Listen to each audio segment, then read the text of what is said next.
Et voilà, nous y sommes, c'est officiel, ça démarre aujourd'hui. Mesdames, Mesdemoiselles et Messieurs, téléspectateurs de Côte d'Ivoire et du monde entier, bonjour, ou que dis-je, bonne année 2017. Merci en tout cas pour la fidélité tout au long de l'année 2016. Santé, santé et santé. Tous les jours, ce sera comme ça, du lundi au vendredi, à partir de 5h55 jusqu'à 7h30 en intégralité, en intensité, ici dans ce magnifique studio, ce magnifique décor que j'ai le bonheur et le plaisir de partager avec de très belles femmes, dont l'une que je vous présente maintenant, Eva Amani. Bonjour Marco, bonjour chez vous et excellente année 2017. Au sommaire aujourd'hui, de l'info avec Fatim Djedje et Hamza Diaby, Serge Dakouri nous fera le point de ce qui a impacté l'année 2016 sportivement. Quant à Delphine Blas, avec son invité dans le face-à-face, il sera question de sécurité routière. Sans oublier notre experte en économie qui nous dira comment bien épargner afin de faire de l'année 2017 une année réussie financièrement. On aura les selfies, on aura le petit-déj qui signeront ici notre interactivité dans cette matinale. Waouh, tout un programme. Ah, parlons de programme. Vous étiez où le 31 En famille, à l'église, tout simplement, afin de confier la nouvelle année au Seigneur. C'est vrai ce mensonge? Très vrai en plus. Moi également, ambiance studieuse, travailler, tout ça, pour préparer la matinale, bien sûr. Justement, parlons de programme. Elle en a un chaque matin avec nous. C'est Fatim Djedje pour la titrologie.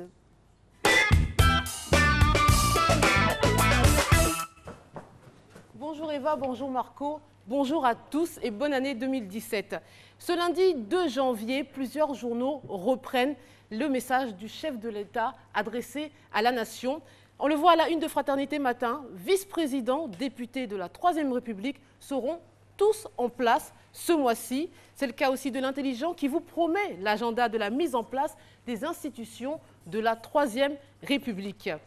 Toujours sur le même sujet, on va passer à l'Expression qui titre « Ouattara annonce de bonnes nouvelles ». Tandis que le journal de l'opposition Notre Voix titre et parle d'un discours démagogique.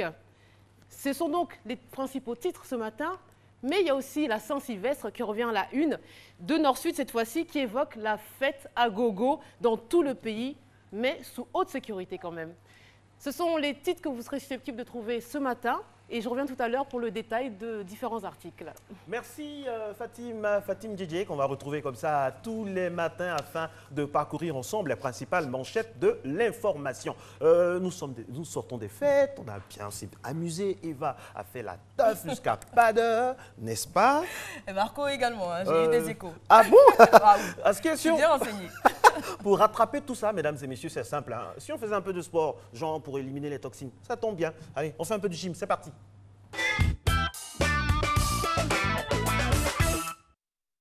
Bonjour à tous, bienvenue à votre émission de gym. Émission aujourd'hui consacrée aux fessiers. Comment avoir un fessier tonique lorsqu'on est un homme ou bien avoir un fessier bien rebondi. Je suis aujourd'hui avec Sarah. Alors Sarah, la forme? Oui, ça va. Alors sans plus tarder, go pour les exercices. On se met à 4 pattes. Allez Sarah, tu viens avec moi. On va tendre une jambe en arrière. Là, on va lever la jambe 10 fois et à 10, on va bloquer 10 secondes. Comme ça, 1, 2, 3, 4, super, 5, allez, 6, 7, 8, 9, 10, allez on bloque, allez suivez avec nous, 2, 3, 4, 5, allez Sarah, courage, 6, 7, 8, 9, ok. Allez là on va changer de jambe, même principe, même exercice, on tend la jambe gauche derrière, ok, et on va la lever, allez top. 1, 2, 3, 4, 5, 6, 7, 8, 9. Ok, on bloque. 1, il faut garder la jambe bien tendue. 3, 4, 5, courage. 6, 7, 8, 9. Ok. Vous pouvez faire cet exercice une deuxième fois. Ok. Là, vous prenez un petit temps de repos d'environ 15 à 30 secondes. Et puis, vous répétez cet exercice. Ok. Allez, Sarah. On repart une deuxième fois. Allons-y. 1, 2, 3, 4, 5, 6, 7, 8, 9, 10. Ok, on bloque. 1, 2, 3. Vous voyez la courbe là. 4, 5, 6. C'est ce qui permet d'avoir le fessier bien rebondi. Ok, allez, on change de jambe, Sarah. 1, 2, 3, 4, 5. C'est bien. 6, 7, 8. La jambe bien tendue. 9, 10. Du départ à l'arrivée, la jambe est bien tendue. Vous voyez? Ok. Encore 5 secondes, Sarah, on tient. 5, 4, 3, 2, 1. Super. Alors, pour le deuxième exercice, on reste toujours à 4 pattes. On va faire la position du chien qui pisse. C'est simple. À 4 pattes, comme je l'ai dit tantôt. La jambe reste pliée. On va la lever de côté. Ok. Là, 1, 2, 3. On y va, Sarah. 4, 5. Ok. On va partir avec la jambe gauche. Ok. Si vous travaillez la jambe droite, il faut obligatoirement travailler la jambe gauche. Quelles que soient les douleurs que ça va vous causer, pas grave, on est là pour transpirer. Allons-y, jambe gauche. 1, 2, 3, 4, 5, super. 6, 7, 8, un peu de courage. 9, ok, on bloque. 1, 2, 3, 4, la jambe doit rester bien haute. 6, 7, 8, 9, ok. À ce moment-là, vous prenez encore un petit temps de repos d'environ 30 secondes avant de refaire ce mouvement-là une deuxième fois. Si vous avez des machines, ne vous inquiétez pas, vous pouvez travailler aussi le fessier avec. C'est ce que nous allons faire maintenant. Alors là, je suis sur une machine d'isolation du fessier. Vous mettez la jambe là, ok, sur la presse. Vous vous inclinez bien vers l'avant, vous attrapez les manches et puis vous poussez la jambe en arrière, ok. Vous pouvez faire ça 3 fois 10 sur chaque jambe. Dès que vous finissez sur une jambe, vous passez avec l'autre jambe. Ok. Allez, démonstration avec Sarah. Allez, Sarah, tu viens.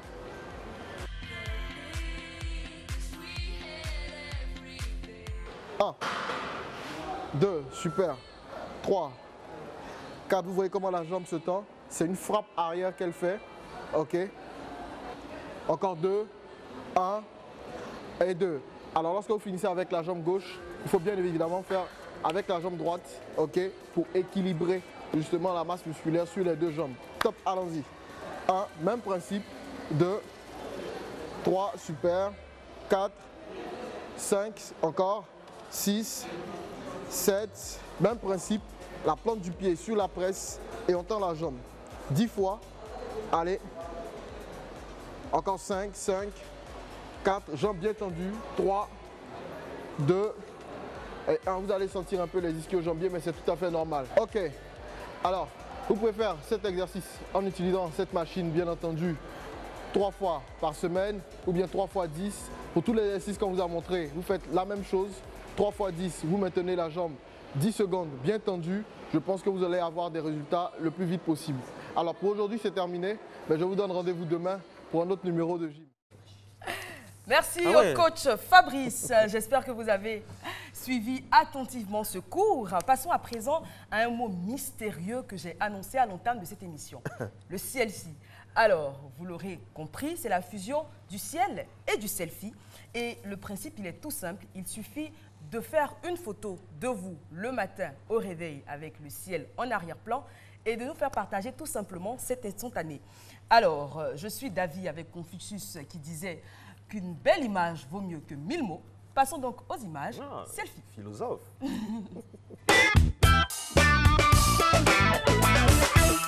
Ok, ça dit Confucius. Pardon, Eva donc a parlé. On va maintenant vous montrer en temps réel ces téléspectateurs qui se sont bien prêtés au jeu. Première image qui nous vient donc du côté de Bassam.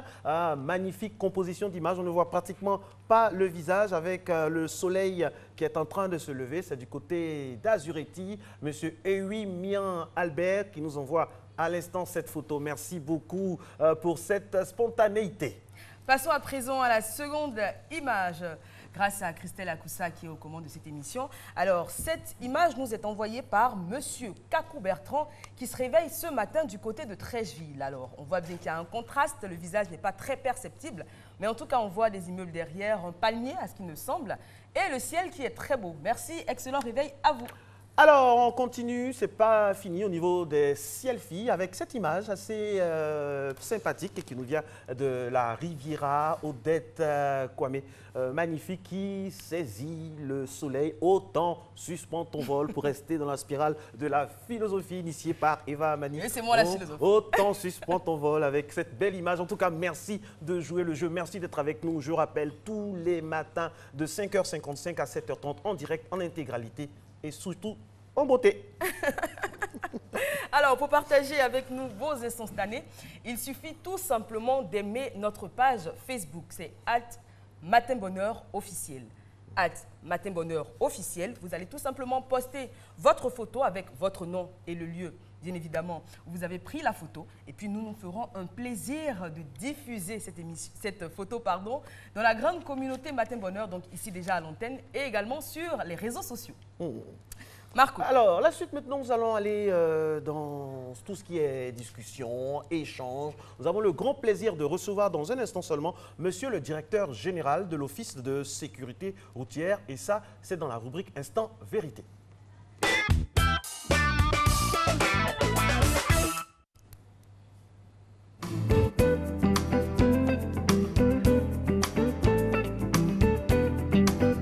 Apprête-toi à recevoir, apprête-toi à recevoir.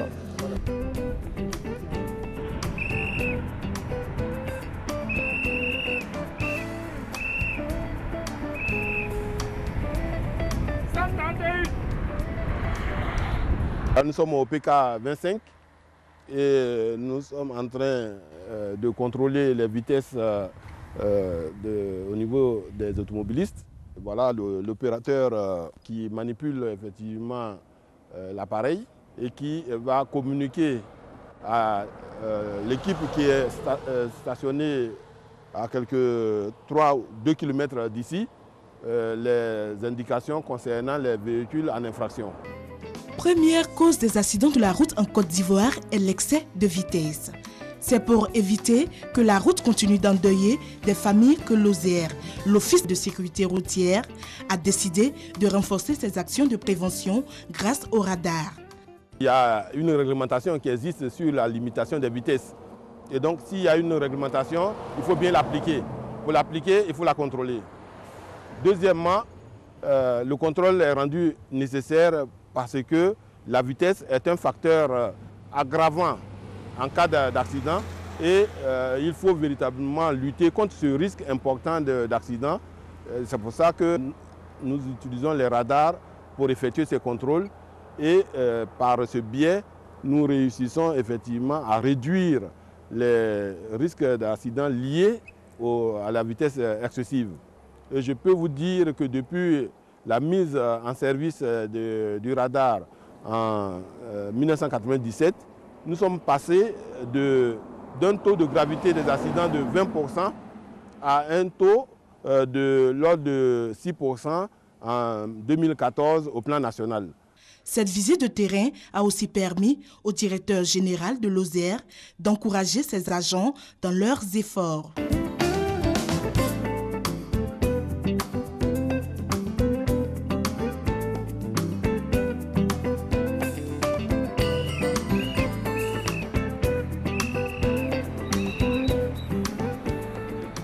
Ici, nous sommes avec les autres éléments de l'équipe qui procèdent à l'interpellation, à l'arrestation des véhicules qui sont signalés en infraction. Cela est extrêmement important. Alors, il y a 2 cas qui se présentent généralement. Premier cas, l'usager comprend et il s'acquitte de l'amende forfaitaire qui est de 2000 francs. Deuxième cas, l'automobiliste n'accepte pas, il conteste l'infraction et on lui donne alors un récépissé. Et avec ce récépissé, il est invité à se rendre à l'OSER où nous avons une station de lecture. Le motard joue un rôle important, c'est-à-dire qu'il va dissuader tous les automobilistes qui seraient tentés de faire un cas de refus d'obtempérer. L'opération radar ne doit pas être considérée par les chauffeurs comme un obstacle, mais plutôt un compagnon de route qui leur permet de sauver leur vie et celle des autres. Ces genres d'actions inopinées de Lozère sur nos routes sont à saluer. On vous l'a annoncé, elle est installée avec son invité, Delphine Blas, qui va s'entretenir donc avec le directeur de Lozère, l'Office de la sécurité routière. Et il sera question donc du point, donc de la sécurité routière en fin d'année 2016. Et voilà, bonjour à tous et bonne année à toute la Côte d'Ivoire, nos vœux de paix et de cohésion sociale à tous les Ivoiriens. Comme annoncé, les couleurs sont déjà annoncées. Nous sortons à peine des fêtes et l'équipe de Matin Bonheur a donc jugé bon de coller à l'actualité en faisant le point des accidents pendant la fête, en parlant surtout de la sécurité routière. Nous avons 13 minutes d'échange ce matin. C'est votre instant de vérité. Tout doit se dire à bâton rompu.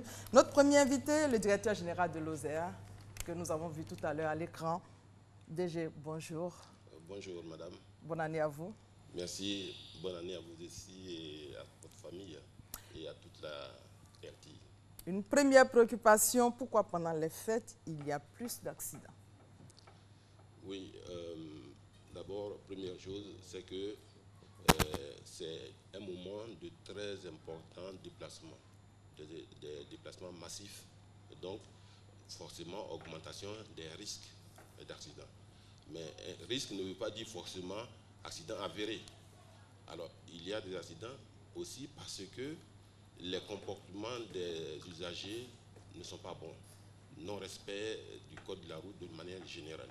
Voilà ce que je peux dire. Ce qui nous emmène d'ailleurs à faire maintenant le bilan des accidents. Nous allons commencer par l'année 2015. On parlera de l'année 2016, mais avant l'année 2015. Oui. Combien d'accidents enregistrés? En 2015, nous avons enregistré sur l'ensemble du territoire national 10 632 accidents qui ont occasionné 883 tués et 9 269 blessés graves, ce qui donne un taux de gravité des accidents de 8,31%. En 2016 maintenant? En 2016, nous avons, en fin de premier semestre 2016, 6 856 accidents, 367 tués, 798 blessés graves, un taux de gravité de 5,35%. Monsieur le directeur général, ce qui nous intéresse plus ce matin, c'est les accidents à la veille des fêtes et pendant les fêtes. Nous allons commencer par la Noël. Vous avez enregistré combien d'accidents sur nos routes pendant la fête de Noël? Voilà, avant de continuer, je dois dire que les statistiques que nous exploitons ont pour base la police nationale et la gendarmerie nationale, que je voudrais saluer pour leur collaboration. Nous sommes vraiment des partenaires, j'allais dire, statutaires. D'accord. Bon, et pendant la fête de Noël, combien d'accidents enregistrés en Côte d'Ivoire? Pendant la période de la fête de Noël, on dit période parce que pour nous, la fête commence déjà 2 jours avant. D'accord. La fièvre s'installe et donc nous commençons nos campagnes et nous avons enregistré sur la période du 22 au 26 décembre 2015 90 accidents dont, qui ont engendré 8 tués malheureusement et 111 blessés graves. Et pendant la fête de fin d'année, Saint-Sylvestre, 1er janvier, comme c'est 2 jours avant que vous faites le point? Alors, pour la Saint-Sylvestre 2015, c'est-à-dire du 22 au 26 décembre 2016, nous avons 102 accidents, 2 tués et 128 blessés graves. Monsieur le directeur général, je ne vous suis pas bien. On parle de la fête de fin d'année 2016. Vous avez parlé de 2015. Maintenant, oui, revenez aux statistiques de 2016. Voilà. Lorsque nous parlons de fin d'année, pour nous, il y a la fête de Noël et puis la Saint-Sylvestre. 2016. On a déjà fait le bilan 2015. Voilà. On parle maintenant du bilan 2016. Voilà. Et nous sommes au niveau de la fête de fin d'année 2016. Alors, ça veut dire 1er 2016, janvier, Saint-Sylvestre et autres. On a déjà fait Noël 2016. J'ai donné donc tout à l'heure pour Noël 2016. Maintenant, pour la Saint-Sylvestre. Voilà. La Saint-Sylvestre, nous n'avons pas consolidé les chiffres de la période, mais nous sommes intéressés au 31, la nuit du 31 au 1er janvier. Et là, nous avons enregistré 79 accidents avec un tué, c'est une femme à Bobo, et puis 28 blessés. 79 incidents, une femme tuée. À Bobo. Et si on devrait comparer les années 2015 à 2016, y a-t-il évolution ou bien les routes ivoiriennes continuent toujours de tuer? Alors, les routes, malheureusement, ne tuent pas. Enfin, heureusement pour nous, ne tuent pas. Comme je le dis, les routes sont construites pour le développement économique, social, culturel du pays. Et les autorités ivoiriennes ont investi énormément dans ce secteur. Maintenant, il reste les usagers qui doivent prendre leur part de responsabilité. Et là, je peux vous dire que en 2016, nous avons enregistré pour la période de la Saint-Sylvestre beaucoup moins d'accidents que l'année dernière. Évolution positive. Donc, évolution positive. Mais cela ne doit pas cacher un certain nombre d'éléments dont nous parlerons certainement tout à l'heure en termes de conclusion. D'accord. Monsieur le directeur général, vous avez fait le point de la fête de fin d'année. Il y a une évolution. Vous avez dit tout à l'heure, les routes ne tuent pas, mais nous, en parlant de route, on parle de tout ce qui est autour de la route, hein, tous les acteurs. On a un autre point, une autre préoccupation qui concerne les véhicules Corbia qui passent sur nos routes. Sans aucune mesure de sécurité. Vous êtes dans un véhicule, les pieds sont à même le sol et vous avancez, monsieur le directeur. On a là nos forces de l'ordre, on a tout le monde sur nos routes. Quand vous dites les routes tuent pas, je veux comprendre. Vous avez parfaitement raison. Il y a la route, il y a l'homme et il y a le véhicule. Les statistiques en Côte d'Ivoire indiquent que 95 à 98% des accidents selon les années sont provoqués par l'homme. Donc vous comprenez que les 5% ou 2% qui restent, c'est la route et le véhicule. Donc c'est l'homme qui est vraiment l'acteur principal de tout ce que nous déplorons. Tout à l'heure, vous avez dit, c'est tout ce qui concerne, qui entoure la route, que vous considérez, et vous avez parfaitement raison, et je voudrais saluer cette préoccupation, parce que de plus en plus, nous parlons également de la question de l'environnement. Et pas plus tard que hier, il y a une téléspectatrice qui m'a interpellé, dit vraiment faites quelque chose parce que on meurt sur la route en étant passager à cause des fumées noires que dégage un certain nombre de véhicules. Vous comprenez que cette préoccupation doit être prise aussi en compte au niveau de la sécurité routière. C'est pourquoi nous avons dans notre dispositif des mesures pour contrôler effectivement la production des gaz d'échappement. Bien que la CITA s'occupe de cela, sur la route, nous avons également pour mission de contrôler les gaz d'échappement.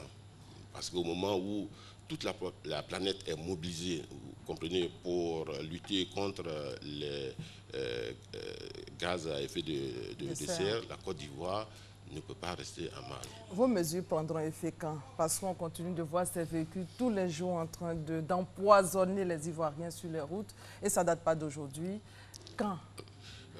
Les mesures sont en vigueur depuis 2014 avec la modernisation du système de contrôle des véhicules. Aujourd'hui, au niveau de la CITA, sur instruction du ministre des Transports, M. Gaussou Touré, la CITA s'est vraiment mobilisée avec des appareils électroniques qui permettent effectivement de mesurer la production des gaz d'échappement. De sorte que aujourd'hui, l'intervention humaine est réduite pratiquement à zéro. Et si vous ne respectez pas la norme, vous ne passerez pas la visite technique. Il reste maintenant, quand on a dit ça, on n'a pas fini, hein, il reste maintenant l'application sur le terrain. Parce que la CITA, elle est là pour attendre les véhicules qui viennent sur ces stations. Maintenant, sur la route, dans la circulation, il faut faire le contrôle parce que ce n'est pas tous les véhicules qui passent à la visite technique. Monsieur le directeur général, la SICTA fait son travail, l'OSER fait son travail. On a l'impression que tout le monde travaille. Nous allons demander aux usagers d'interpeller en cas de situation pareille. Quand vous voyez un véhicule sur votre route, un véhicule juste devant vous, qu'est-ce que vous faites? Vous appelez quel numéro pour que ce véhicule-là quitte sur la voie principale? Qu'est-ce qui doit être fait? Votre question est extrêmement importante et ça montre bien, disons, l'étendue des responsabilités des différents acteurs. Nous parlons des parties prenantes. En ce qui concerne l'OSER, le directeur général de la sécurité routière que je suis n'a pas pouvoir d'interpeller un véhicule en cas d'infraction. On peut proposer un numéro vert. Vous avez juste, en tant qu'usager, vous êtes dans un véhicule, vous constatez qu'il y a un véhicule qui fume à côté de vous. Qu'est-ce que vous faites? Aujourd'hui, j'appelle le commissaire de la police spéciale de la sécurité routière, et je lui donne l'information et lui se met en rapport avec la préfecture de police qui a une structure en charge de ces questions. Monsieur le directeur général, tout ça c'est encore trop lourd, je n'arrive pas à bien cerner, peut-être avec moi les téléspectateurs. Je veux une réponse plus claire. Quand on est sur nos voies et qu'il y a un véhicule qui dérange, qu'est-ce qu'on fait? Ce que je dis, vous voyez, tout ce qui se conçoit bien s'énonce clairement. Et donc, comme c'est clair dans ma tête, je pense que je l'énonce clairement. D'accord. Nous tous, on veut mieux comprendre parce qu'on a un flou qui entoure le sujet. Je vous suis. Je suis derrière votre véhicule et je vois que votre véhicule pollue. Bon. Je n'ai pas pouvoir, je n'ai pas autorité de vous interpeller parce que je n'ai pas prêté serment. J'appelle le commissaire de la police spéciale de la sécurité routière. Je lui donne votre numéro d'immatriculation et je mets en place vraiment une procédure pour vous alerter. Et mieux, aujourd'hui, la police spéciale est équipée d'un certain nombre d'appareils offerts par une structure du ministère des Transports. Et cela permet effectivement d'enregistrer directement les numéros d'immatriculation et toutes les données liées à ce véhicule pour pouvoir interpeller. Vous voyez, donc si ça ne se fait pas sur le champ, ça se fait après coup. Maintenant, de façon plus claire ou complémentaire, avant-hier, nous étions sur le corridor avec le ministre lui-même et nous avons procédé à disons, l'immobilisation de plusieurs véhicules qui avaient soit des pneus lisses, soit un état mécanique déplorable, soit qui produisaient effectivement des gaz d'échappement vraiment opaques, noirs. Donc ça aussi, ça fait partie des mesures et ça montre la rigueur avec laquelle les choses vont se passer dorénavant. Avec la police spéciale, le contrôle ou si vous voulez, la surveillance de la circulation sera telle que vous serez tous informés que désormais la récréation est terminée. Monsieur le directeur général, vous avez parlé de dorénavant, on croise les doigts pour 2017 pour voir vraiment la réalité sur le terrain. Vous avez dit que les usagers peuvent appeler un numéro de la police spéciale. Est-ce qu'on peut avoir une idée de ce numéro? Ou bien c'est maintenant que vous allez prendre les propositions de la RTI en compte dans vos prochains défis à relever? Non, parce qu'à vous écouter, c'est... Je ne pourrais pas vous donner le numéro du commissaire. Vous savez, on appelle même nos amis des sapeurs-pompiers, nous le disent, on les alerte, ils s'en vont sur le terrain, eh bien c'est une anarque. Ce que je peux vous dire, c'est que vous dites on croise les bras, je peux vous dire ici que le défi sera relevé. Avec tout ce qui est mis en place dans le plan stratégique de développement de la sécurité routière, le plan d'action stratégique de sécurité routière 2016-2020, je peux vous dire que le défi sera bel et bien relevé. C'est une affaire à suivre. Monsieur le directeur, un autre phénomène, le phénomène des radars. Oui.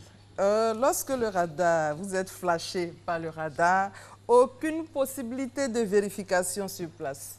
Pourquoi? Vous allez à 60 à l'heure, on vous arrête.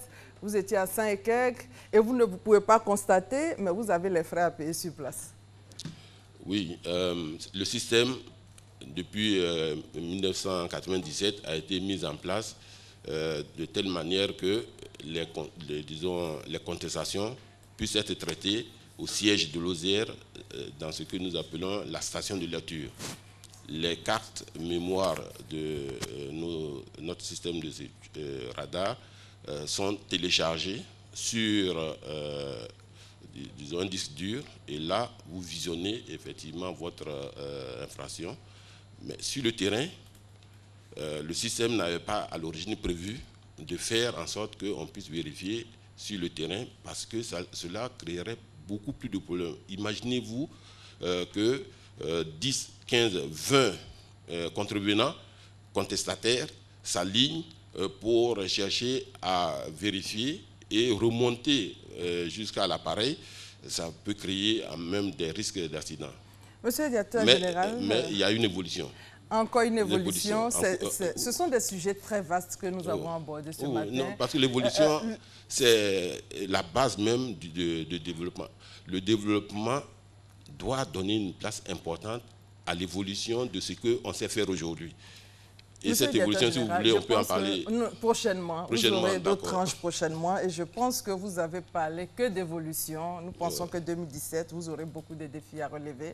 Le constat, c'est que le radar vous prend, mais vous n'avez pas le temps de constater parce qu'il aura une file, mais on prend toujours votre agent sur place. Je pense que tout ça, ça doit être réglé et qu'en 2017, les Ivoiriens auront en face d'eux une bonne sécurité routière. C'est notre vœu le plus cher, franchement, avec toutes les conditions réunies. C'est un vœu que nous accueillons dans la foi, mais aussi nous l'accueillons précisément par rapport à notre engagement. Et nous voulons, autour de précisément ce vœu, mobiliser l'ensemble des parties prenantes. Parce que la sécurité routière n'est pas l'affaire du seul OSER. Comme partout ailleurs dans le monde, ce sont les parties prenantes qui, venant vraiment autour de l'organisme directeur, contribuent à faire avancer ce qu'on appelle l'accidentologie. Merci, merci Monsieur le directeur général. Vous êtes le premier invité de l'Instant de vérité. Merci d'avoir accepté l'invitation de l'équipe de Matin Bonheur, nouvelle formule dirigée par Kadi Fadiga. Avec vous, nous avons fait le point des accidents de la route après les fêtes. Merci et bonne année à tous. Le programme se poursuit.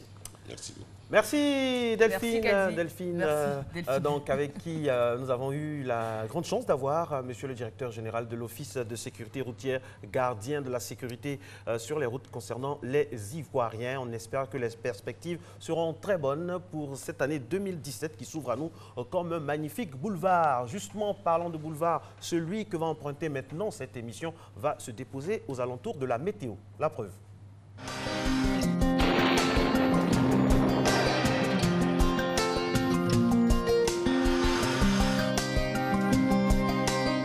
MTN, everywhere you go. Bonjour à tous, merci de nous suivre en ce 2 janvier 2017. Tôt ce matin, de fortes réductions de visibilité intéresseront les régions le long du rivage océanique à celle de la limite forestière. Avec le lever du jour, on aura une amélioration de la visibilité. Les vents secs chargés de poussière seront présents dans l'ensemble sur le pays. Les températures au lever de ce jour, Abidjan affiche 25 degrés, 24 degrés pour la ville d'Adiaké, 22 degrés à Bandoukou, Boaké et Daloa, 23 degrés à Dimbokro, 22 degrés dans la région du Gor, la minimale de 19 degrés enregistrée à Korogo, 20 pour Mans et Odiéné, 23 degrés à San Pedro, Sassandra et Tabou et 22 degrés à Yamoussoukro. L'après-midi sera relativement chaud et sec sur les régions du nord de la bande centrale et du sud. Le ciel restera peu nuageux avec de la poussière en suspension dans l'air, donnant un aspect brumeux. Les précipitations seront quasi inexistantes. Les températures pour cet après-midi, 32 degrés pour deux villes, Abidjan et Adiaké, 35 degrés dans la région du Gontougo, 33 degrés pour Boaké et Daloa, 35 à Dimbokro, 33 degrés dans la région du Gor, la maximale de 36 degrés enregistrée à Korogo, 32 degrés dans le Tongpi, 36 à Odiéné, 32 degrés pour San Pedro, Sassandra et Tabou et 35 degrés à Yamoussoukro. Merci à tous de nous avoir suivis. Passez une excellente journée tout en suivant nos programmes.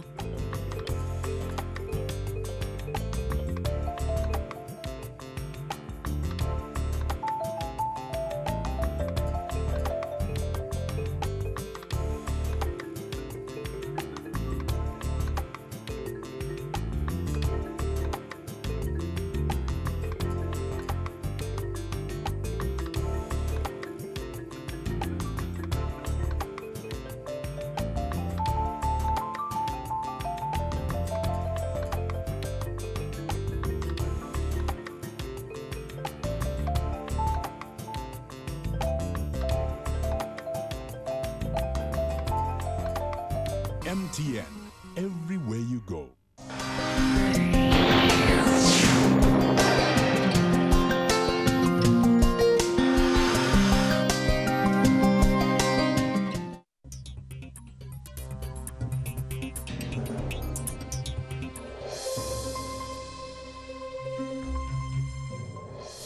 Bonjour, mesdames et messieurs. Bonjour Eva, bonjour Marcelin. Bonne année et bienvenue dans ce journal. Le président de la République s'est adressé à la nation dans la nuit du samedi 31 décembre à dimanche. Le chef de l'État a annoncé les grands chantiers politiques de l'année 2017. Je vous propose de suivre un bout de son intervention. Lors de mon élection en 2010, je m'étais engagé à doter notre pays d'une nouvelle constitution, celle de la Troisième République. Mon objectif était de doter notre pays d'une loi fondamentale moderne, débarrassée de tous les éléments confligènes et résolument tournée vers l'avenir. Dans cette perspective, j'ai rencontré les différentes couches de la société ivoirienne, que ce soit nos rois et chefs traditionnels, nos guides religieux, les femmes, les jeunes, les partis politiques ou encore la société civile, afin de recueillir leurs avis et leurs propositions. Vous avez plébiscité cette réforme constitutionnelle avec 93,42% des suffrages exprimés en faveur du oui. Vous vous êtes clairement prononcé en faveur de la modernisation, de la paix et de la cohésion sociale. Je voudrais à nouveau vous adresser mes sincères remerciements et vous exprimer toute ma fierté pour votre soutien ainsi que votre sens élevé de civisme tout au long de la campagne référendaire. Je voudrais également rendre hommage à mon aîné, le président Henri Konan Bédié, pour son soutien constant, particulièrement lors de l'élaboration de la nouvelle Constitution. La Troisième République est une république moderne qui affirme l'attachement de notre nation aux droits humains et aux libertés fondamentales. Elle assure un équilibre entre les hommes et les femmes. Elle incite les Ivoiriennes et les Ivoiriens à travailler ensemble pour l'édification harmonieuse de notre pays. En conséquence, elle consolide la démocratie et la cohésion sociale et contribue au renforcement de nos institutions. C'est dans ce contexte que la Côte d'Ivoire vient de démontrer, une nouvelle fois, sa maturité démocratique en organisant dans la paix les premières élections législatives de la Troisième République. Ces élections, qui ont enregistré de nombreuses candidatures, se sont déroulées dans une atmosphère sereine et dans une totale transparence, démontrant ainsi la vitalité de notre démocratie. Je voudrais adresser mes vives félicitations à l'ensemble des députés nouvellement élus, de quelque bord qu'ils soient, affiliés ou non à un parti politique. Tous sont des élus de la nation et je ne doute pas qu'ils sauront apporter leur contribution au développement de notre pays. Ces élections législatives parachèvent le cycle de réforme et de consolidation de nos institutions. Nous pouvons être fiers de l'évolution démocratique de notre pays. Pour ma part, je suis convaincu que ces évolutions institutionnelles renforcent la stabilité politique de notre pays et offrent un cadre propice à la poursuite de notre marche vers l'émergence.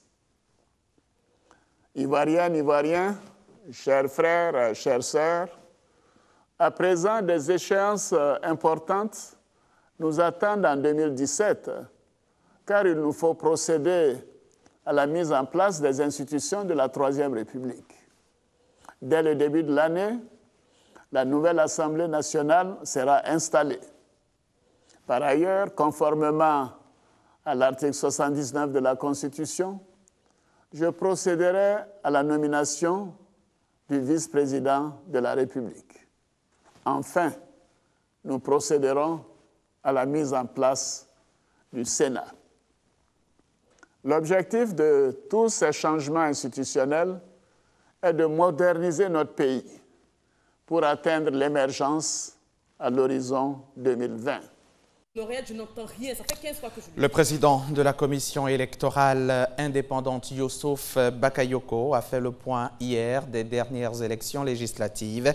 Je rappelle que le Conseil constitutionnel a invalidé dimanche l'élection des candidats Innocent Youté, indépendant, et Famoussa Koulibaly, Union pour la démocratie et la paix en Côte d'Ivoire, proches du pouvoir, respectivement dans les circonscriptions de Kouibli et d'Ivo, après des requêtes. Des élections ont déjà été reprises à Guiglo, dans l'ouest du pays, par la CEI pour départager les candidats des Léonard Guéhi, indépendant, et Sarboé, Rassemblement des eaux-fouettistes pour la démocratie et la paix, la coalition au pouvoir. Et M. Guéhi les a remportés avec 52,61%. Elle s'appelle Sarah et elle est le premier bébé de l'année 2017 de la commune de Bouaké. Et ici à Abidjan, c'est bébé Camara, le premier-né. Malika Koulibaly et Charles Tatou étaient présents à leur naissance. Reportage. Chaudement enveloppée dans sa couverture blanche, Sarah Ouattara dort encore à point fermé. Avec son poids de 2,7 kg, elle est le premier bébé à avoir vu le jour en cette nouvelle année 2017 dans la commune de Bouaké. Il est très exactement 0h02 minutes à la maternité de Sokora, lorsque la petite Sarah poussa ses cris. Premier cri de bienvenue sur la terre des hommes. La mère Kona, Afoué Angeline, ménagère de son état, fatiguée mais en pleine santé, est à son premier accouchement. Je suis très content. Dieu m'a aidé dans tout. Donc je remercie Dieu. C'est une équipe de sages-femmes courageuses et heureuses du travail abattu que nous quittions aux alentours de 1h du matin. Pendant que la Côte d'Ivoire accueillait la nouvelle année 2017 dans la Legresse, lui aussi il poussait ses premiers cris.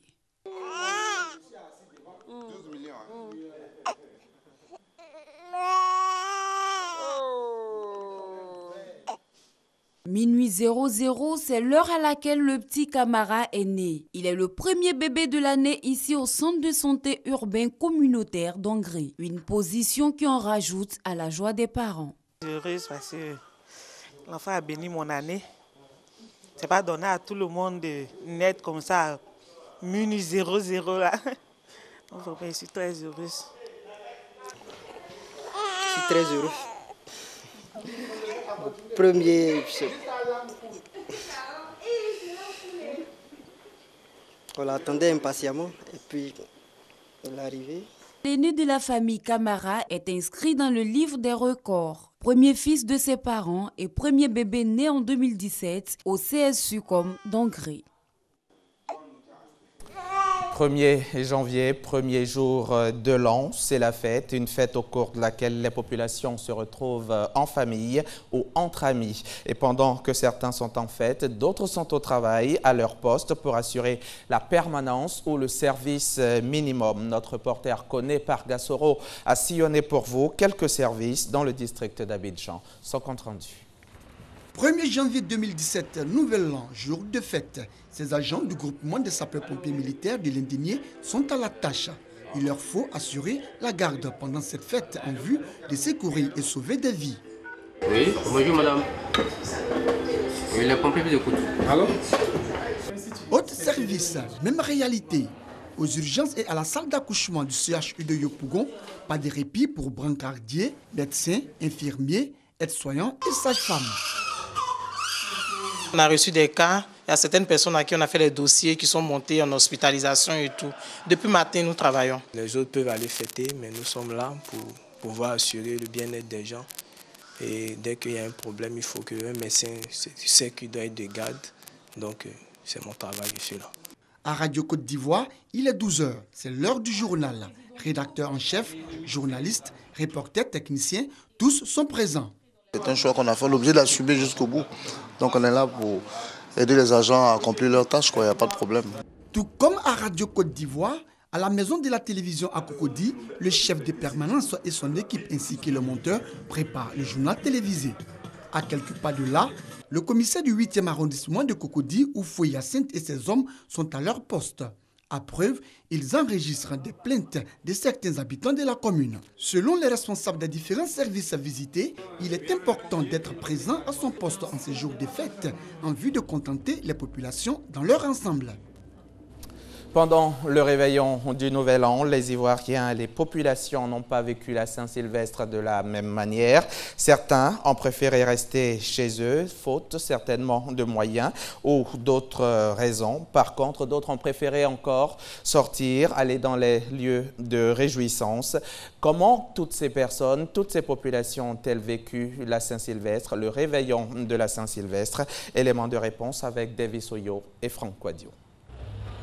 Samedi 31 décembre, c'est la nuit de la Saint-Sylvestre. L'ambiance est à tous les coins de rue. Mais dans certains quartiers, c'est le calme des jours ordinaires. Aboubakari est resté chez lui. Pas de fête cette année. La raison, difficulté financière. On va sortir pour aller dans des bars, ça ne sert à rien. Donc au moins que si on a cotisé au moins 1000 francs même pour faire quelque chose à manger, c'est bon. Actuellement là, c'est chaud. Ouais, c'est chaud. L'argent faisant défaut et un autre argument, l'insécurité évoquée par ces jeunes. Je ne vais pas sortir parce qu'il y a plein de choses en ville actuellement à droite et je préfère rester ensemble ici. Il est 2 h du matin à Yopougon rue Princesse. Difficile de se frayer un chemin, l'Estase s'est déporté en pleine chaussée. Ce n'est pas pour déplaire aux tenanciers de maquis, bars et discothèques, car tout est mis en œuvre pour recevoir la clientèle. La boîte est bondée de monde, les Abidjanais sont sortis, d'ailleurs on refuse du monde. Et tout le monde s'éclate, il y a la joie, il y a la fête.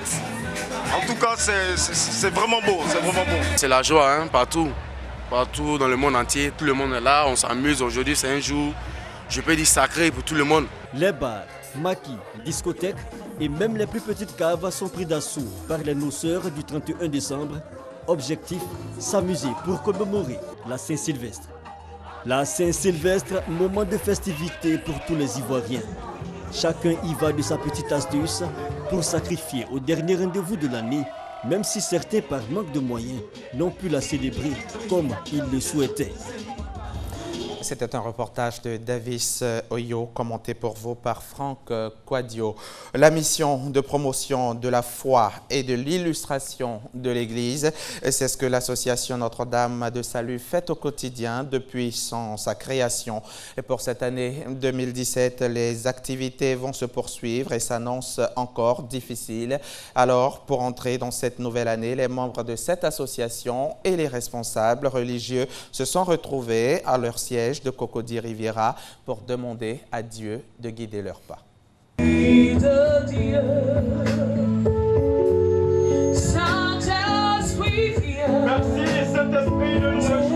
Ils ont salué l'entrée dans 2017 sur les accents de reconnaissance à Dieu. Les pèlerins de l'association Notre-Dame de Salut se confient cette année encore au Seigneur pour qu'il les éclaire dans leur exaltante et difficile mission. Quoique depuis leur baptême, ils aient accepté de suivre Jésus et lui ressembler. L'amour de Dieu tout au long de cette année 2017. C'est l'un des points importants des actions et de l'engagement missionnaire de l'association Notre-Dame de Salut. Et cet amour de Dieu, selon Assalé Adou-Marie Wenceslas, président de NDS Côte d'Ivoire, sera au cœur des activités au plan local comme hors Côte d'Ivoire, en divers lieux de pèlerinage qu'organise l'association. Les pèlerins et membres de NDS Côte d'Ivoire en prennent l'engagement, marqué déjà par l'amour de Jésus. Quand il y a l'amour et qu'il y a la paix, on arrive à réaliser beaucoup de choses. On arrive à avancer.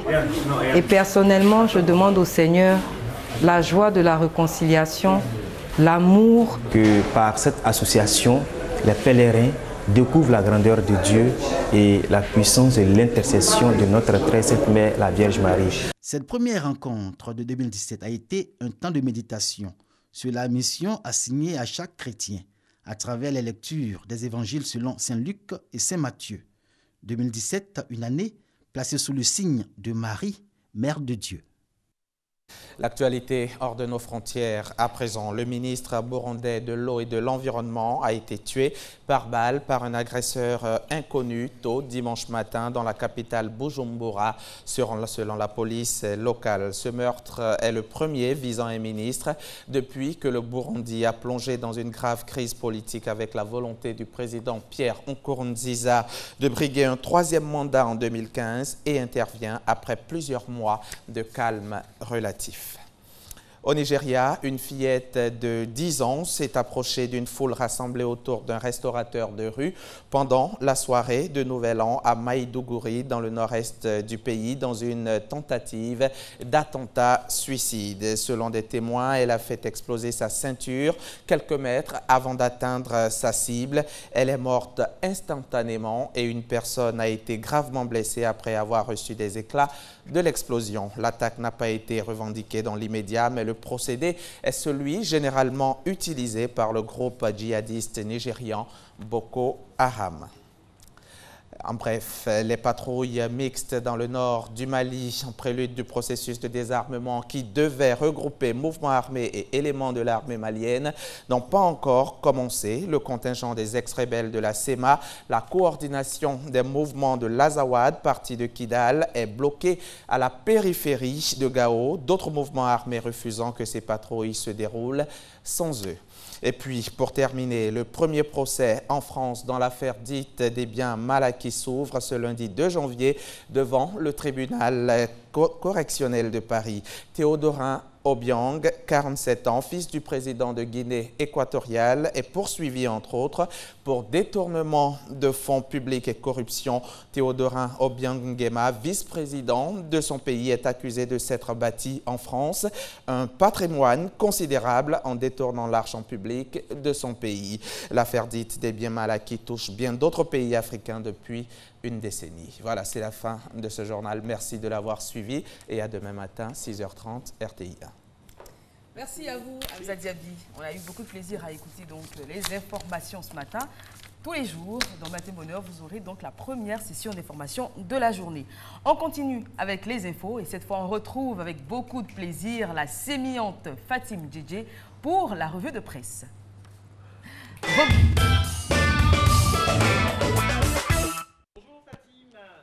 Bonjour Eva et Marco. On parle bilan des législatives pour démarrer. Et oui, et on va commencer avec notre voix et plus précisément l'édito du journaliste Bamba Franck Mamadou qui s'interroge qui a gagné quoi à l'issue de ces législatives. À le lire, on ne devrait pas avoir cette vision trop arithmétique de ces élections, mais plutôt une vision globale. Ma revue de presse attire les mouches, mais plutôt une vision globale, à savoir quels étaient les objectifs officiels et officieux de chaque parti. Selon lui, le président Bédié Ouattara avait pour objectif de créer un parti unifié à partir de l'Assemblée nationale, puisque les candidats issus des législatives 2016 ne seront ni du PDCI ni du RDR, mais appartiennent à une coalition, le RHDP, qui deviendra de facto une entité politique. Il y a aussi les candidats indépendants, qui, pour beaucoup, sont des mécontents du PDCI ou du RDR. Ils ont remporté 76 sièges, c'est au-delà de leurs espérances et c'est aussi certainement une possibilité pour eux de compter. Et puis il y a le FPI qui n'a que 3 députés, impossible pour lui de former un groupe parlementaire, mais selon l'article, l'objectif du président Pascal Affi-N'Guessan n'était pas le nombre de députés, mais d'être présent à l'Assemblée nationale pour accroître sa crédibilité et se rendre plus audible. Alors, mésaventures pour certaines personnes, des comptes bloqués à la nuit de la Saint-Sylvestre. Et oui, c'est le journal Soir Info qui nous l'apprend. Pendant la nuit de la Saint-Sylvestre, plusieurs comptes ont été bloqués. Ça concerne différentes banques et ça concerne aussi différents sites. Alors, certains établissements avaient eu l'amabilité de prévenir leurs clients en disant qu'en cette période de fête, il y aurait bien sûr des désagréments liés aux travaux de maintenance. Mais l'exaspération et la colère a perduré au point même qu'un vigile en zone 4 nous avoue avoir eu peur de se faire frapper par tous ses clients mécontents. On continue. Alors, c'est quoi SIC.com? Encore un autre mécontentement, mais cette fois-ci d'un autre ordre. Il nous apprend que vendredi dernier, le vol de la compagnie Air France en direction d'Abidjan n'a pas atterri et a fait demi-tour directement. La raison évoquée s'avère être une panne technique de l'éclairage de la piste d'atterrissage à l'aéroport Félix Houphouët-Boigny. Et selon le journal, cela fait déjà 2 fois en un an que la compagnie rencontre des problèmes de balisage, ce qui avait déjà provoqué la colère des autorités du pays.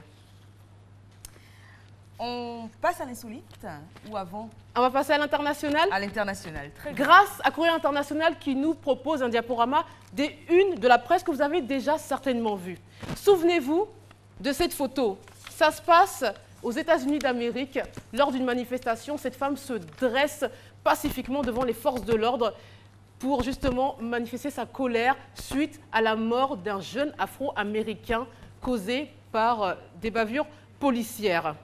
L'autre image aussi de l'année, c'est lui, ce jeune homme. Il s'appelle Steven, originaire du Soudan du Sud. Il vient de perdre toute sa famille lors des affrontements qui ont opposé 2 camps, celui du président Salva Kiir à ceux de son vice-président Riek Machar. Le pays est passé en 2016 tout près d'un scénario génocidaire.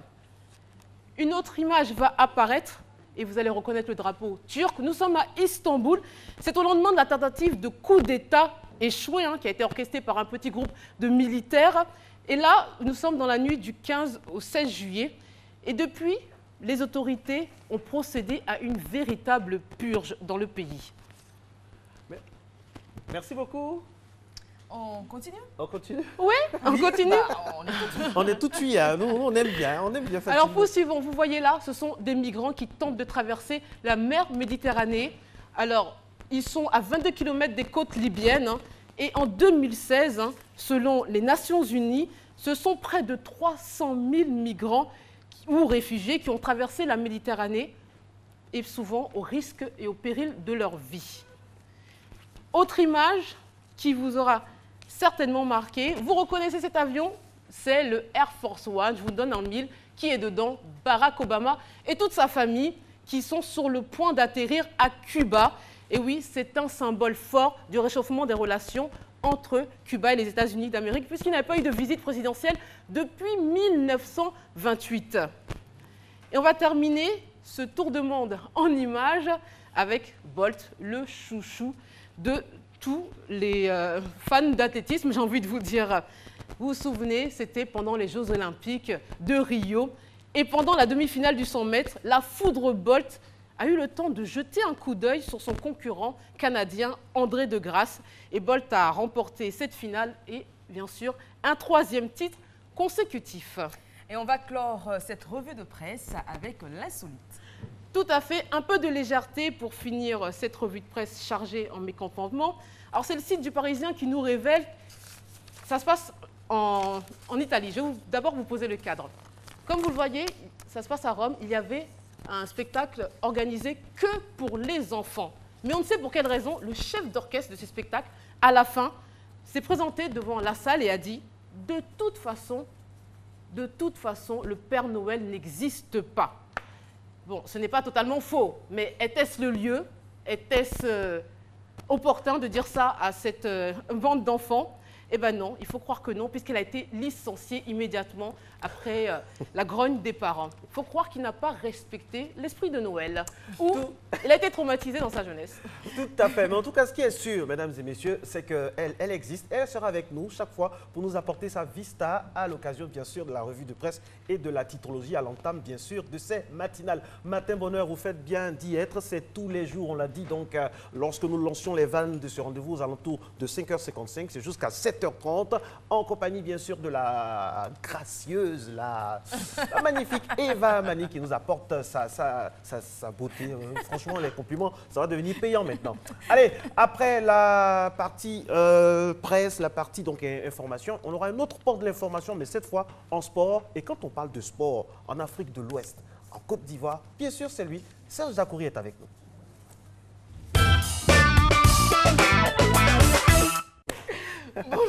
Serge, bonjour, je vois que vous êtes bonne année. Voilà, Coup de en bonheur. pleine forme pour cette nouvelle année. Bonne année, meilleurs vœux. Meilleurs vœux, à vous aussi. Et avec vous, on va faire le bilan de l'année sportive 2016 en Côte d'Ivoire. Et on démarre avec le cyclisme. Effectivement, l'année 2016 a été riche en événements sportifs qui se sont déroulés. En Côte d'Ivoire, on démarre avec le cyclisme. Eh bien, comme chaque année, au mois d'août, bien entendu, il y a eu le Tour cycliste de Côte d'Ivoire. Ce Tour cycliste permet à plusieurs athlètes venus de plusieurs pays différents de venir compétir en Côte d'Ivoire et passer en revue les régions de Côte d'Ivoire. Alors 2016, Tour cycliste de Côte d'Ivoire avec au moins une cinquantaine de participants. Mais il faut dire que l'année précédente, ça a été le Maroc qui a été leader, sorti vainqueur avec Lachaini Mohamed. Eh bien, les Marocains sont venus avec aussi des Maliens, des Burkinabés, des Camerounais. Eh bien, dans cette course cycliste, ce sont encore les Marocains qui se sont imposés. Il y a eu au total 10 étapes au cours desquelles les Marocains ont montré véritablement qu'ils étaient d'un niveau au-dessus. Les Ivoiriens sont arrivés 3e.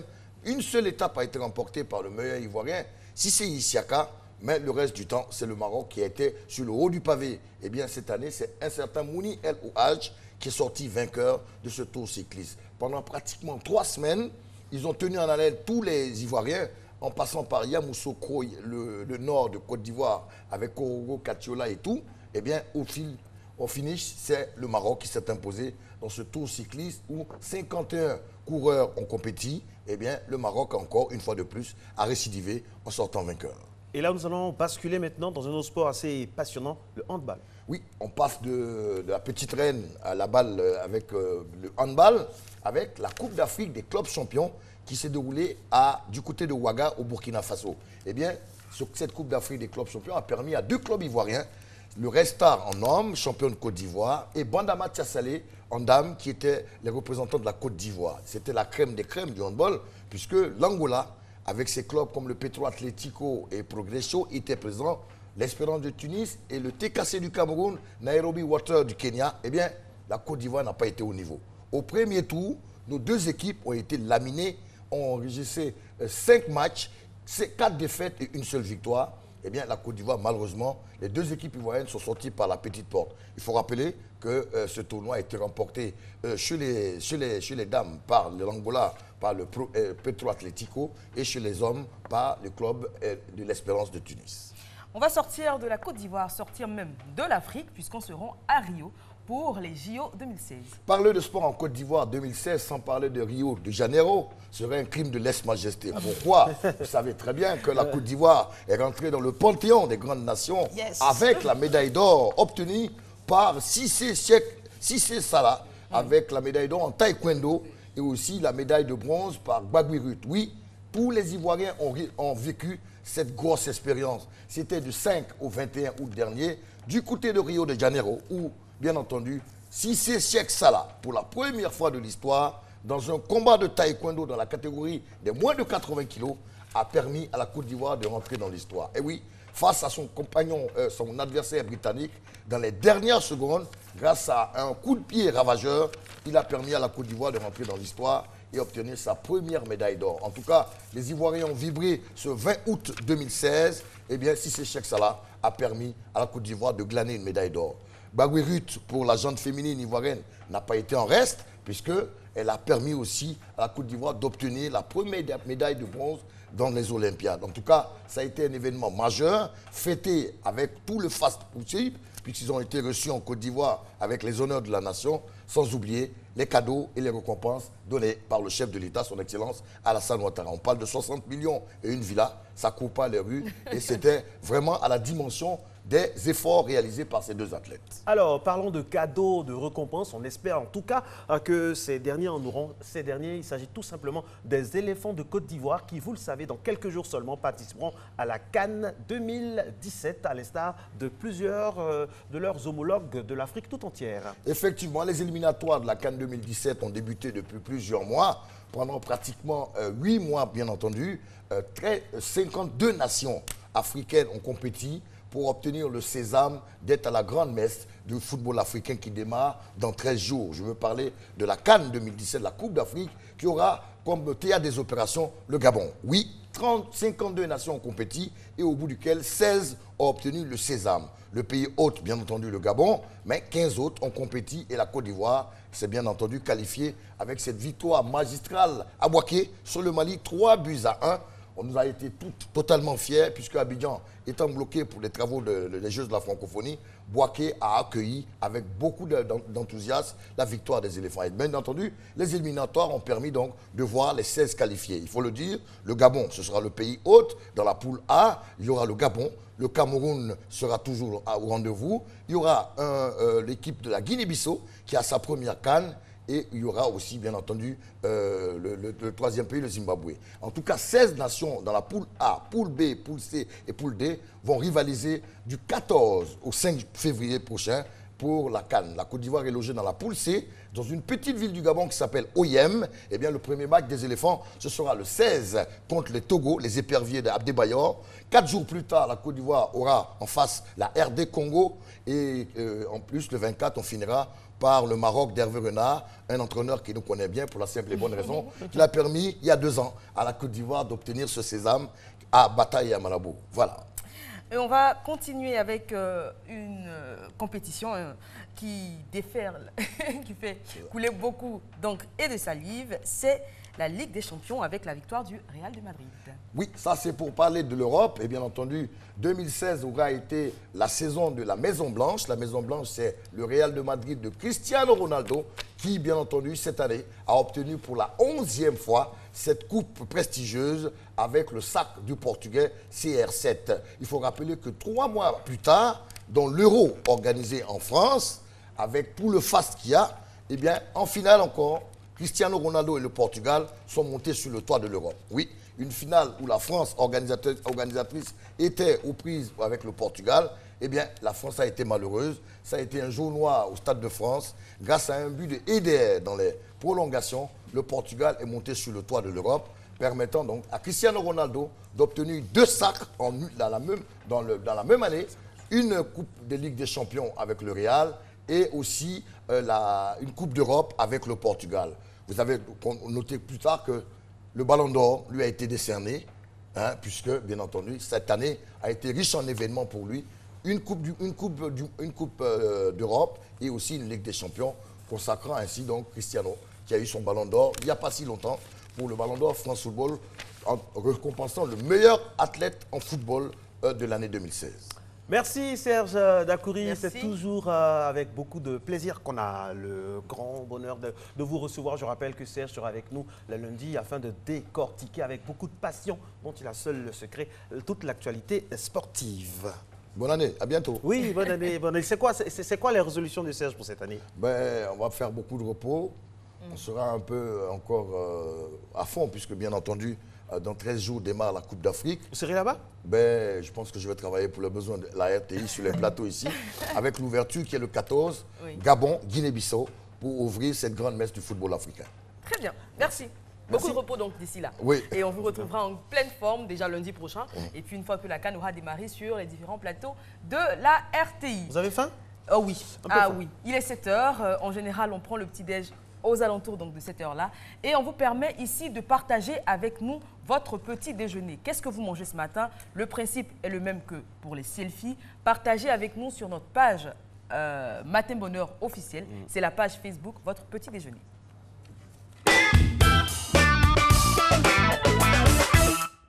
Voilà. Et puis ce qu'Eva n'a pas dit, elle a peur de le dire, mais je pense que si vous avez des petits déjeuners à déposer devant la télévision pour nous... C'est ton idée à toi, Marco. Ah non, c'est notre idée, solidarité. Mais cela, je mangerai volontiers. Voilà. Et puis le petit déjeuner idéal d'Eva, c'est Bah, c'est celui qui arrive, Marco. Ça tombe bien, au moins elle a dit la vérité là, parce que ça c'est magnifique. Hein. On connaît bien. De la bouillie avec du beau flotto. Hein. Vous savez, beau flotto, pour ceux qui nous regardent de l'extérieur, c'est, comment on peut dire ça? C'est de la tartine voilà, c'est des tartines, mais avec beaucoup de levure, parce que c'est censé gonfler pour donner l'effet beau flotto, justement. Et ça rassasie. Ouais. C'est très bourratif, mais c'est super bon. Et c'est une photo qui nous est apportée par Madame Bomba Assetou, qui est du côté du plateau d'Okui. On salue tous ceux qui nous regardent de ce côté-ci d'Abidjan. Passons à la seconde photo. Elle nous a été envoyée par Monsieur Kakou Bertrand, qui réside, lui, à Gagnoa. Et pour lui, ce matin, ce sera un petit déj très soft. Donc, on a une petite tasse de lait et un pain au chocolat ou un croissant. Ah oui, c'est un pain au chocolat. Donc, viennoiserie, petite tasse de lait, voilà. Merci. Très bon appétit à vous et à tous ceux qui nous suivent depuis Gagnoa, justement. Ok, nous allons prendre une autre photo. Nous sommes dans le côté... ça franchement, ça c'est magnifique. Ça donne à la bouche. Du riz couché, oui. Le bon vieux, le mythique riz couché de Côte d'Ivoire. Le riz de la veille avec de la sauce. Il y a un peu de piment sur les côtés. Bon, ils n'ont pas encore enlevé les sandales, mais quand ils vont manger, je pense qu'ils vont enlever. La photo nous vient d'Adzopé. Oui, elle nous a été envoyée par Monsieur Assier. Mademoiselle Assier Sopi. Bon à Adzopé, qui mange ce petit déj, franchement, avec du piment et tout. Alors, Marco, est-ce que vous êtes adepte de riz couché? Franchement. Oui. Et en général, le matin, qu'est-ce que vous prenez au petit-déj? Moi, en général, le matin, c'est franchement le riz couché. Permettez la répétition. Tous les matins? Tous les matins, le riz couché. Donc, ça explique votre bonne humeur et votre forme. Oui, absolument. Légendaire. La vitalité.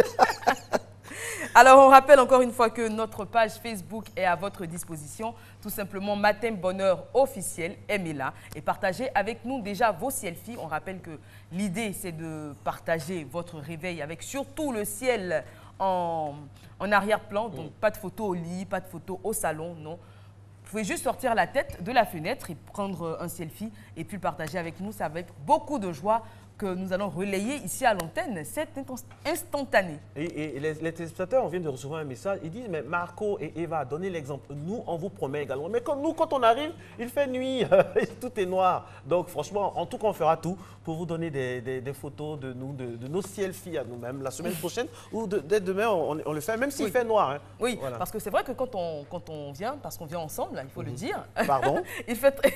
Ah oui, nous sommes ensemble. Hein. Voilà, pour le meilleur, pour le matin. La nuit est encore très avancée parce qu'il est pratiquement 4h30. Parce que, mais il faut le dire, c'est avec beaucoup de joie et de plaisir qu'on vient pour être prêt pour le service, pour vous retrouver. On va passer à présent à la thématique. Aujourd'hui, il sera question, Marco, d'économie. Il sera question d'épargne. Et bien avant de retrouver Madame Akon, qui nous entretiendra sur le sujet, on regarde cet élément.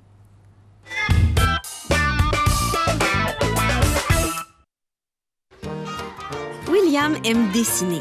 Il adore. Il dessine tout le temps. C'est vrai qu'il fait des beaux dessins, mais William veut devenir meilleur. Pendant la récréation, Aiko lui dit qu'il y a des cours de dessin le samedi au centre des loisirs. De retour à la maison, il demande à sa mère de l'inscrire. Comme William prend déjà des cours de soccer cette année, sa mère accepte à une condition. William doit l'aider à payer son matériel pour ses cours de dessin en lui donnant 3 $ par semaine. William réfléchit. Chaque jour de la semaine, il promène Coco, le chien de sa grand-mère. Elle lui donne 1 $ en échange. Sur 5 jours, il fait donc 5 $. Il peut donc payer les 3 $ pour son matériel et mettre de côté les 2 $ qui restent. Et plus tard, acheter avec ses économies la bande dessinée qu'il a vue dans la vitrine du magasin. Parfois, il pourra même prendre 1 $ pour acheter des gâteries pour lui, mais aussi pour les partager avec Aiko. Fier de son calcul, William accepte l'offre de sa mère. Il sait qu'il aura assez d'argent pour payer sa part.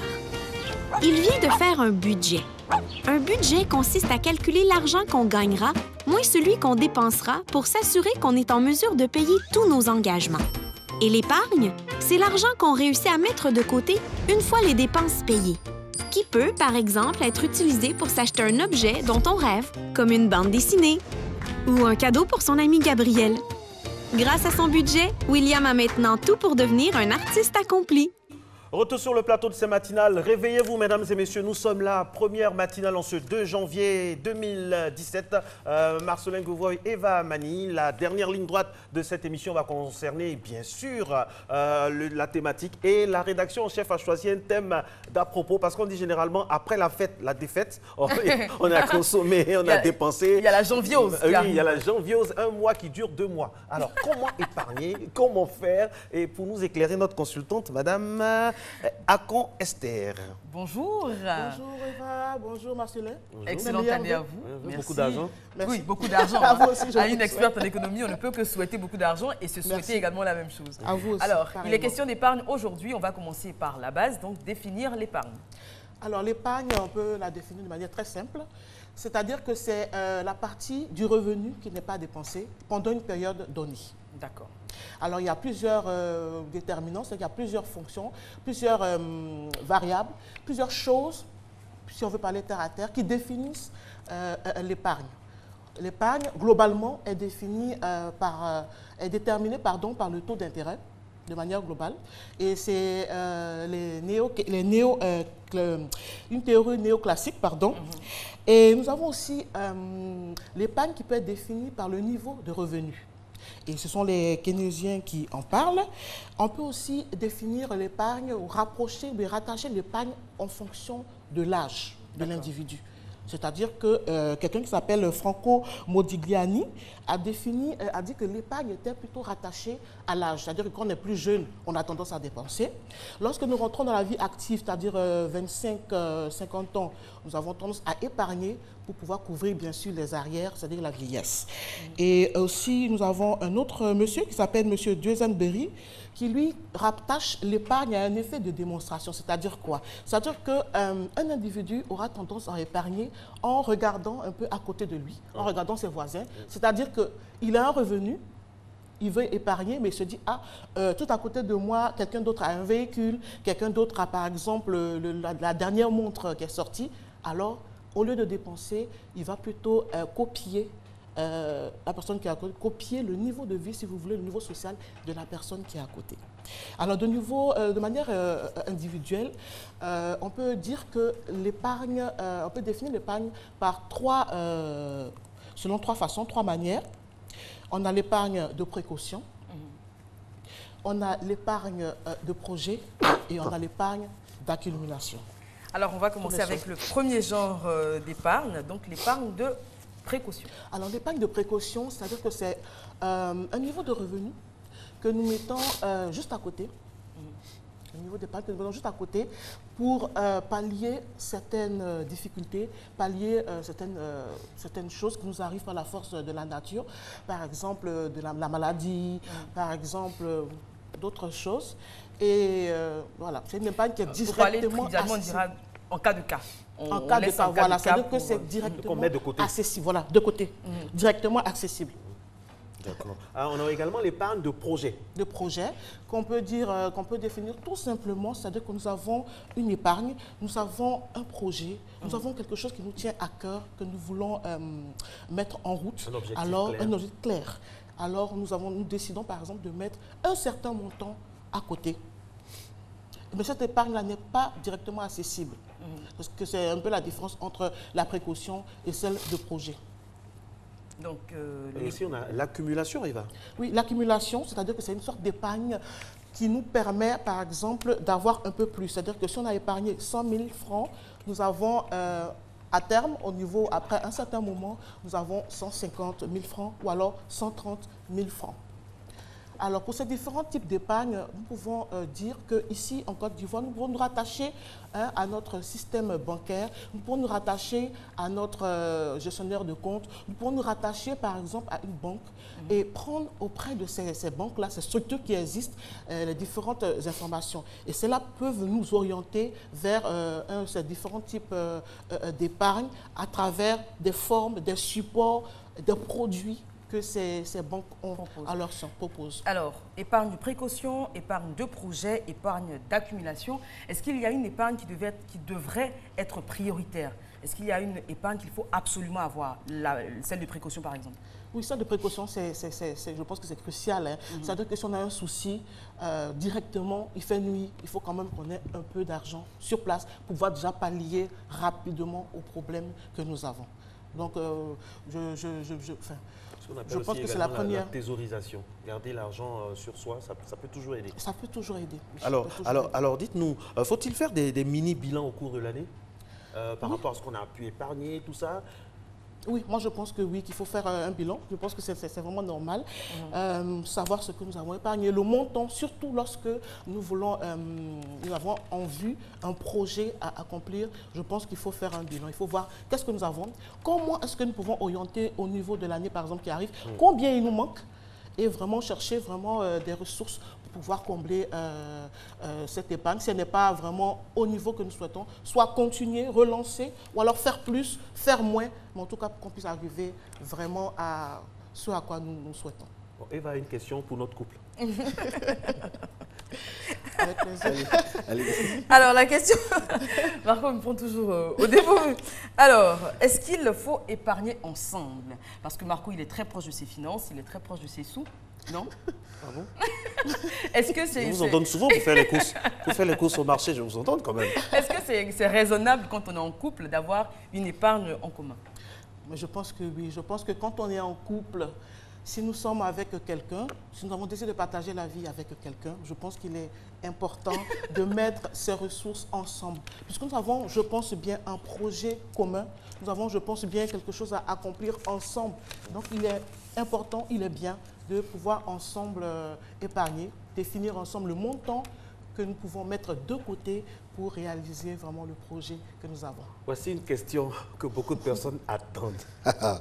Faut-il informer son conjoint de toutes ses dépenses? Dit que l'épargne est commune. Oui, mais l'épargne est commune, je pense bien. Oui, mais je lui dis, au-delà de ça, est-ce que je suis obligé de dire à Eva, de dire à ma femme, je mets de côté, est-ce que je suis obligé?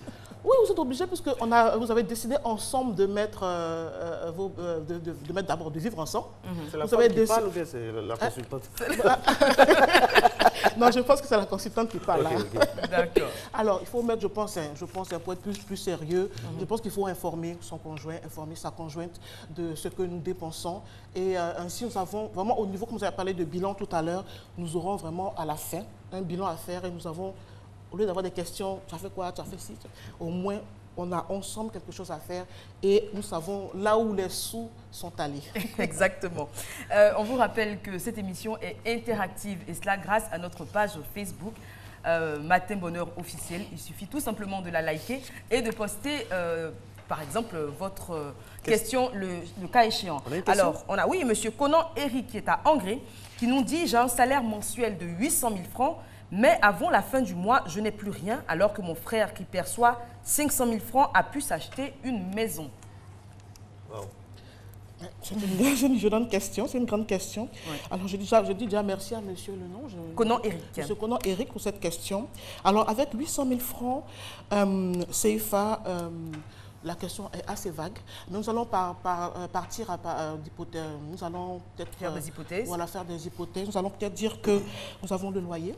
D'accord. Nous avons des dépenses quand même pour 800 000 francs, des dépenses fixes, du loyer par exemple, d'électricité. Nous avons la nourriture, nous avons le déplacement, nous avons les frais scolaires, les frais d'écolage pour les enfants. Alors si cette personne est mariée et a par exemple 2 enfants, nous avons tout ça, ces frais qui sont multipliés par 2. Et nous pouvons dire qu'avec 800 000 francs CFA, il est possible, cette personne devrait songer quand même à mettre un peu d'argent de côté. Moi, je préférerais tout simplement demander à ce monsieur de se rapprocher de son gestionnaire ou alors d'une banque pour avoir auprès de cette banque-là les produits types auxquels il pourrait souscrire pour pouvoir mettre de côté au moins quelque chose. Avec 800 000 francs CFA, je pense qu'on peut mettre 10 000 francs, même si on a énormément de charges, parce que c'est évident, c'est pas facile. Même s'il y a énormément de charges, je pense qu'on peut mettre 10 000 francs, il y a des produits. avec 10 000 francs chaque mois pour pouvoir, au fur et à mesure, constituer une épargne digne de ce nom. D'accord. Et 800 000 francs, quand même, c'est un salaire assez conséquent au niveau de la masse. Oui, il ne nous dit pas les questions. Le nombre d'enfants, par exemple. Voilà. Le nombre d'enfants. Alors, moi, il y a une autre question qui nous émane de mademoiselle Sissoko Ami, qui nous écrit de Boaké. On salue au passage toutes ces personnes qui nous regardent de ce côté-ci de notre beau pays. Alors, la question est libellée comme suit. C'est facile de dire qu'on peut épargner, mais pour nous, c'est dur. Quelle est donc la recette pour garder de côté un peu d'argent quand on a des emplois saisonniers? Merci pour la question. Alors, quand on a des emplois saisonniers, c'est-à-dire que le revenu, c'est-à-dire le salaire, l'argent qu'on gagne n'est pas systématiquement chaque mois, n'est pas fixe en fait. On a par exemple 2, 3 mois, 4 mois, et souvent même on peut rester dans un certain moment sans. C'est ce qu'on appelle communément les gombos. Les petits gombos. Moi, je pense que si c'est un gombo, c'est qu'on sait que vraiment, à partir d'un moment, il y aura une période où on n'aura pas d'argent. Je pense que c'est nécessaire d'abord de clarifier et de penser, c'est-à-dire qu'est-ce que je fais, combien je gagne, quelles sont mes charges les plus urgentes, quelles sont les charges fixes, c'est-à-dire les dépenses prioritaires. Donc combien de temps je compte gagner encore de l'argent. En fonction de ces petites questions qu'on se pose, je pense qu'on peut moduler et étendre ces dépenses. C'est vrai qu'il est vraiment difficile d'épargner, mais comme je le disais, il existe quand même des produits types qui nous permettent d'avoir au moins 10 000 francs ou même 5 000 francs CFA qu'on peut garder pour d'éventuels moments, pour une épargne. Et je pense que même quand on travaille, lorsqu'on a un revenu, lorsqu'on perçoit quelque chose, il est bon de penser à mettre de côté, parce que ce n'est pas quelqu'un d'autre qui viendra vous en donner. Il est bon de mettre toujours quelque chose. Il y a plusieurs façons, il y a plusieurs manières, il y a plusieurs types. Ne dites pas parce que c'est difficile, parce que je n'ai pas de sous, j'ai trop de charges, je ne peux pas. Il faut commencer, même avec 5 000 francs CFA. Je pense qu'on peut constituer une épargne. Alors justement, vous le dites tellement bien, il faut toujours penser à épargner, à garder quelque chose de son salaire, de ses revenus. Est-ce qu'il y a une proportion? Est-ce qu'on se dit par exemple, j'épargne 2% de mon salaire ou 10% de mon salaire, ça dépend donc du salaire de chacun. Est-ce qu'il y a une proportion qu'on doit se fixer? Une proportion, je peux dire, de manière théorique, on dit c'est 10%. 10% en principe, de manière théorique bien sûr, mais avec le niveau de revenu, les différentes charges, je pense que chacun doit avoir cette capacité de dire j'épargne tel montant. Et comme on a dit, il y a plusieurs types d'épargne. Il y a l'épargne de précaution qui est directement accessible. Cette épargne-là, c'est-à-dire que lorsqu'il y a une situation qui nous arrive de manière brusque, de manière brutale, on va puiser. Donc il y a une autre épargne, par exemple celle de projet ou celle d'accumulation. Je pense qu'il est quand même important de mettre de mettre toutes les ressources de son côté pour pouvoir épargner, moi je pense. Ok, moi j'ai une question, hein, Eva. Je suis en minorité. Est-ce que la femme est de nature plus économe que l'homme? Parce qu'au niveau des banques, le personnel féminin est très élevé, surtout au niveau de la manipulation de l'argent. C'est parce qu'on est plus honnête. On est censé être plus honnête. Dites-nous, oui, vous êtes censé. Je pense que c'est plus la confiance. Je pense qu'une femme, quand elle est concentrée, quand elle a des objectifs à atteindre, elle y va. Et elle est plus disponible. Et je pense aussi que parce que nous avons toujours un conjoint, nous avons quelqu'un sur qui compter. Bon, je pense que c'est de manière personnelle. Hein. Elle est très diplomate.